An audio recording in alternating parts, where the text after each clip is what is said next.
നിങ്ങൾക്ക് എല്ലാവർക്കും മിസ്സസ് കിച്ചണിലേക്ക് സ്വാഗതം. ഞാൻ ശോഭിത. ഇത്തവണ വിഷുവിന് നമുക്കൊരു സ്പെഷ്യൽ പായസം ഉണ്ടാക്കാം. കഴിഞ്ഞ തവണ വെള്ളക്കടല വെച്ചിട്ടാണ് പായസം ഉണ്ടാക്കിയത്. എന്നാൽ ഈ പ്രാവശ്യം നമുക്ക് ഹെൽത്തി ആയിട്ടുള്ളൊരു പായസം ഉണ്ടാക്കാം, മധുരക്കിഴങ്ങ് വെച്ചിട്ട്. ഈ പായസം നല്ല ഹെൽത്തിയാണെന്ന് മാത്രമല്ല വളരെ കുറഞ്ഞ സമയം കൊണ്ട് നല്ല ടേസ്റ്റിൽ ഉണ്ടാക്കാം. അപ്പോൾ അതിനായി 2 മീഡിയം സൈസ് സ്വീറ്റ് പൊട്ടാറ്റോ എടുത്തിട്ടുണ്ട്. ഇതിൻ്റെ കളറ്, സ്കിന്നിൻ്റെ കളർ ഈ ഒരു കളറാണ്. ഏത് കളറാണെങ്കിലും നമുക്ക് എടുക്കാം. ഇത് തൊട്ടടുത്ത് താമസിക്കുന്ന ഞങ്ങളുടെ ജ്യേഷ്ഠൻ്റെ വീട്ടിലുണ്ടായതാണ് കേട്ടോ. ആദ്യം നമുക്ക് ഇതിൻ്റെ തോലൊന്ന് ചെത്തിക്കളയണം. വലിയ കട്ടിയുള്ള തോലൊന്നും അല്ല. അപ്പം നേരിയതായിട്ട് ഇതുപോലെ ഒന്ന് ചെത്തിക്കളഞ്ഞാൽ മതി കേട്ടോ. എന്നിട്ട് നന്നായിട്ട് ഇത് കഴുകിയിട്ട് ചെറിയ കഷ്ണങ്ങളാക്കി കട്ട് ചെയ്തെടുത്ത് മാറ്റി വയ്ക്കാം. ഇനി നമുക്ക് തേങ്ങാപ്പാൽ എടുത്ത് വയ്ക്കാം. അപ്പോൾ അതിന് 1.5 കപ്പ് തേങ്ങ, 1.25 കപ്പ് വെള്ളം ഒഴിച്ചിട്ടൊന്ന് അടിച്ചെടുക്കാം. എന്നിട്ട് 1 കപ്പ് 1/4 പാൽ എടുത്ത് മാറ്റി വയ്ക്കാം.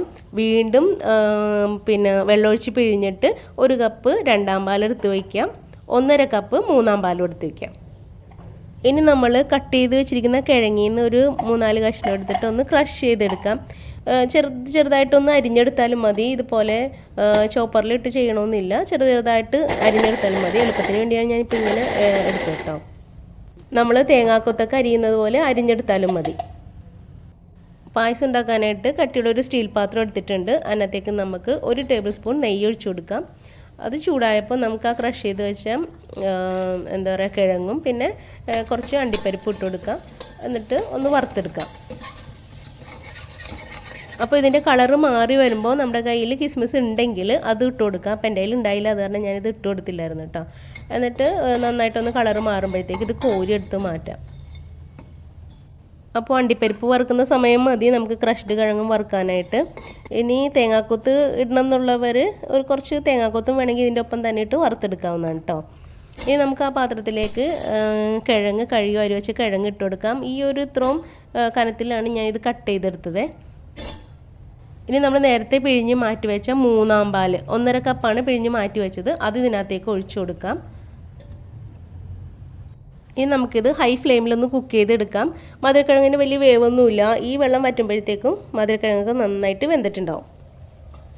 ഇതപ്പോൾ തേങ്ങാപ്പാലൊക്കെ വറ്റി നന്നായിട്ട് കിഴങ്ങൊക്കെ വെന്ത് വന്നിട്ടുണ്ട്. ഇനി നമുക്ക് ഈ തവി കൊണ്ട് ഇതൊന്ന് ഉടച്ചു കൊടുക്കാം. അപ്പോൾ വല്ലാണ്ട് പേസ്റ്റായി പോകരുത്, ചെറിയ ചെറിയ പീസസ് ആയിട്ടൊക്കെ കിടക്കണം. അപ്പോൾ അതുകൊണ്ടാണ് നമ്മൾ ഈ തവി കൊണ്ട് നന്നായിട്ട് ഇത് ഉടച്ചു കൊടുക്കുന്നത്. ഇനി നമ്മൾ ആ പിഴിഞ്ഞ് വെച്ച 2/4 പാലുണ്ടല്ലോ, 1 കപ്പ് 2/4 പാലാണ് പിഴിഞ്ഞെടുത്ത് വെച്ചത്. അതിൽ നിന്ന് കുറച്ചും കൂടി ഒഴിച്ചു കൊടുത്തിട്ട് നമുക്ക് നോക്കാം ഇനി ഉടയ്ക്കാനുണ്ടോ, എത്രയുള്ള കഷ്ണങ്ങളാണ് കിടക്കണമെന്ന് നോക്കാം ഒന്ന് ഇളക്കിയിട്ട്. അപ്പോൾ കുറച്ചും കൂടെ കപ്പ് ഉടയാനുണ്ട്, അത് നമുക്കൊന്ന് ഉടച്ചു കൊടുക്കാം. എന്നിട്ട് ആ മൊത്തം പാലിനകത്തേക്ക് ഒഴിച്ചു കൊടുക്കാം. അതായത് 1 കപ്പ് 2/4 പാൽ ഒഴിച്ചു കൊടുക്കാം. എന്നിട്ട് ഒരു ചെറിയ ഉണ്ട ശർക്കര നമ്മൾ ഉരുക്കിയെടുത്ത് വെച്ചിട്ടുണ്ടായിരുന്നു ഞാൻ, അത് അതിനകത്തേക്ക് ഒഴിച്ചു കൊടുക്കാം. ഇത് ഏതാണ്ട് 1 കപ്പ് ശർക്കരപ്പാനി ഉണ്ടായിരുന്നു. അത്യാവശ്യം നല്ല മധുരം തന്നെ ഉണ്ടായിരുന്നു. ഇനി നമുക്ക് വേണ്ട മധുരം അനുസരിച്ച് ശർക്കരയുടെ അളവ് കൂട്ടുകയും കുറയ്ക്കുകയൊക്കെ ചെയ്യാം. ഇനി ഇത് ഹൈ ഫ്ലെയിമിൽ വെച്ചിട്ട് ഒരുവിധം ഒന്ന് കുറുക്കിയെടുക്കാം. അപ്പോൾ ഇളക്കിക്കൊണ്ടിരിക്കണം, അല്ലെങ്കിൽ അടി പിടിക്കും. അപ്പോൾ ഈ ഒരു പരുവാകുന്നത് വരെ ഞാനിതൊന്ന് കുറുക്കിയെടുത്തിട്ടുണ്ട്. ഇനി നമുക്ക് ഇതിനകത്തേക്ക് ഏലക്ക ചേർത്ത് കൊടുക്കണം. അപ്പോൾ ഒരു 4 ഏലക്ക കുറച്ച് പഞ്ചസാര ചേർത്ത് പൊടിച്ചെടുത്താണ്, അത് ചേർത്ത് കൊടുക്കാം. എന്നിട്ട് നന്നായിട്ടൊന്ന് മിക്സ് ചെയ്തെടുക്കാം. ഇനി ഫ്ലെയിം കുറച്ച് വെച്ചിട്ട് ആ പിഴിഞ്ഞെടുത്ത് വെച്ച 1/4 പാൽ ചേർത്ത് കൊടുക്കാം. 1 കപ്പ് 1/4 പാലാണ് നമ്മൾ പിഴിഞ്ഞെടുത്ത് വെച്ചത്, അത് ചേർത്ത് കൊടുക്കാം.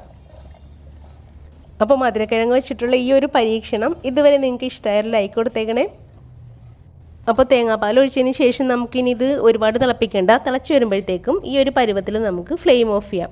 അപ്പോൾ ഈ ഒരു ലൂസ് വേണം നമ്മുടെ പായസത്തിന്, എന്നാലേ ഇത് ചൂട് കുറച്ച് പോകുമ്പോഴത്തേക്കും നല്ല കട്ടിയാവും. അപ്പോൾ ഇപ്പോൾ ഇത്രയും ലൂസിലെടുത്താലേ നമുക്ക് ഒരു കറക്റ്റ് അളവിൽ നമുക്ക് കിട്ടുള്ളൂ. അപ്പോൾ കുറച്ച് അണ്ടിപ്പരിപ്പും മറ്റേ വറുത്ത് വെച്ച കപ്പയും മാറ്റിയിട്ടുണ്ട്, ബാക്കി ഇതിനകത്തേക്ക് ഇടാം. ഒരു 5-10 മിനിറ്റ് കഴിഞ്ഞതിന് ശേഷം മാത്രം ഇത് സെർവ് ചെയ്താൽ മതി. അപ്പോൾ ഇത് പായസം ഏതാണ്ട് കറക്റ്റ് അളവിൽ കുറുകി വന്നിട്ടുണ്ടാവും, അത് ഞാൻ കാണിക്കാം കേട്ടോ. അപ്പോൾ തീർച്ചയായും നിങ്ങളെല്ലാവരും ഇതൊന്ന് പരീക്ഷിച്ച് നോക്കിയിട്ട് എൻ്റെ ഫീഡ്ബാക്ക് എന്നെ അറിയിക്കണം. ഈ ചാനൽ സബ്സ്ക്രൈബ് ചെയ്യാത്തവർ സബ്സ്ക്രൈബ് ചെയ്യാൻ മറക്കരുത്.